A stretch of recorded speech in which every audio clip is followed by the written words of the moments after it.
Welcome to our tutorial on how to edit an existing route in your Zeo Route Planner. Let's get started. First, go to your dashboard to see your routes. Click on the three dots next to the route you want to edit and select Edit. You'll be taken to a page showing all the stops that are yet to be completed. Here, you can add, delete, or update stops. To delete a stop, use the Delete option located to the right of each stop. To add stops, use the Search option. Besides the stops, you can also edit route details like route title. Name your route to easily differentiate it from others, especially when managing multiple routes. Start and end times. Set these to align the route with driver shifts, though these fields are optional. Start date.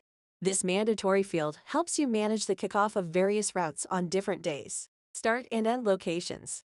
Specify the starting point and, optionally, the end point of the route. After making your changes, click on Save and Optimize to update the route with the most efficient path. If you prefer the stops to remain in the order you set them, just arrange the stops as needed and click on Navigate as added. This will keep the stops in your specified order. And that's it. You've successfully edited your route on the Zeo Route Planner. Thanks for watching.